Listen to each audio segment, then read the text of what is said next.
made was talking about homosexual relationships. You said the vast majority of the male sexual experience is not monogamous whatsoever. In light of that, and in talking about much of what Justin has talked about, would it make a difference in that gay relationship were it monogamous?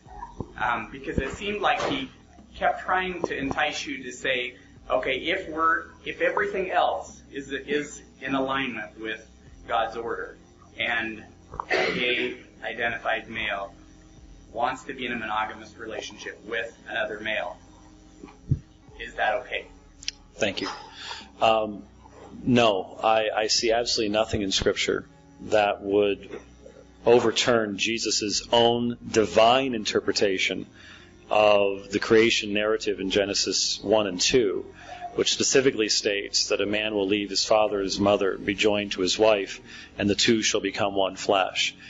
The union that makes one flesh is not just sexual, though that's a very important part, and that's what creates life.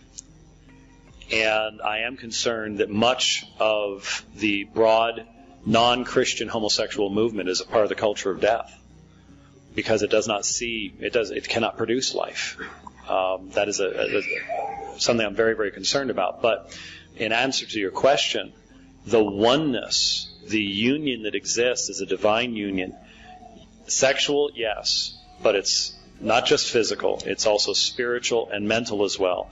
It is a covenant, and it has been the desecration of marriage in our society that has led to the current discussion of the redefinition of marriage, which we didn't get into this evening, but it's a vitally important issue as well. But from a biblical perspective, I see absolutely no evidence whatsoever that you could ever redefine the union of man and woman as man with man or woman with woman, because of the fact that that is a mirror image. And there is something, believe me, I know this experientially, and I believe the Bible represents this. A woman is different than I am. And to live with that woman and love that woman changes me. I am not meant to love a mirror image of myself. And so I stand on Matthew 19 and Jesus' teaching on that subject, and I see nothing in Scripture.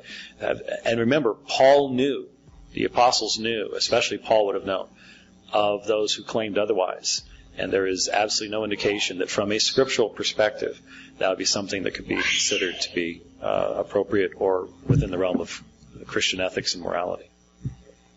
Well, thank you. We'd now like to invite Justin up for his... Did you want to comment on that? Okay. Then we will invite you up for your closing remarks. You know what? I can just make them from right here. I'm not going to take... how much time do I have? 10 minutes? I'm not going to take 10 minutes because I feel like a lot has been said and it's been a long evening, and I don't know about you, but it seems to me like folks are getting a little bit restless. So let me just say this. I am so thankful to all of you for giving me the chance to be here and for listening and for asking good questions. I know that many of you probably disagreed with many of the things I said. And I thank you for listening and having compassion in your faces as you listened to me, even if you disagreed with every single thing that I said. To me, that is Christian love. And that is something I would love to see more of in the church. Ever since when I was 18 and I first realized that I was gay, and I wasn't sure what word to use, and I wasn't sure how to identify myself or what my future would be like or what the Bible said on this, and I went back and forth on all of those things, I've experienced one situation after another where Christians didn't show me love, where Christians didn't show me empathy. And it broke my heart because until that point, my experience had always been that Christians were the most loving people in the world. And that when people outside of the church didn't see that, I thought it was just their own sin blinding them. And when I saw myself that sometimes Christians are not as loving as I had always thought we were, it made me rethink a lot of things about how I behaved as a Christian. So my hope tonight was to give you a little taste of that and to maybe give you a different way of thinking about this issue. But I know we're still going to disagree on a lot of things. Feel free to read my book if you want. You'll probably agree with some of it and disagree with other parts of it. I have a blog. You can follow me on there and post stuff on my blog and disagree with that too. Sorry, what? Oh, I thought you said something. I'm hearing voices now because I'm so tired. I've been up since 2 this morning your time. So anyway, but I just want to say thank you, and thank you to you, Dr. White. I know some parts of the discussion were not maybe where you wanted them to be, but I appreciate your understanding. I'll end with this.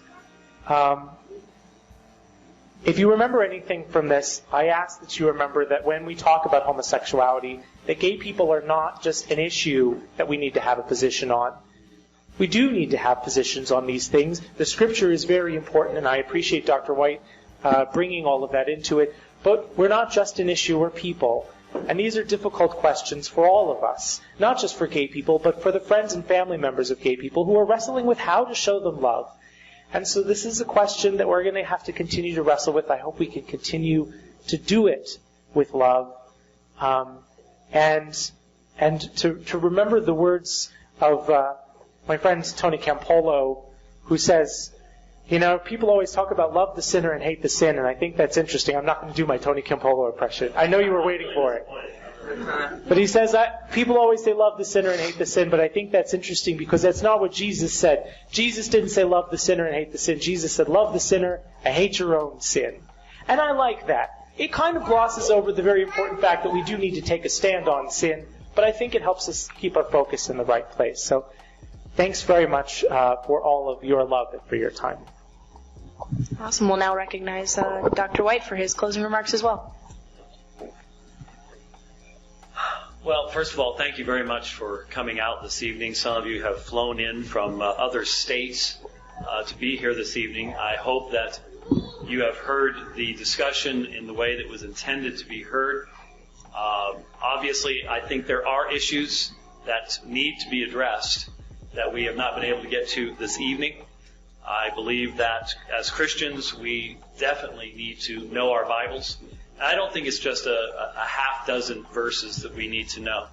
I think there is a positive pan-canonical. The entirety of Scripture testifies to God's intention in the creation of male and female, the family.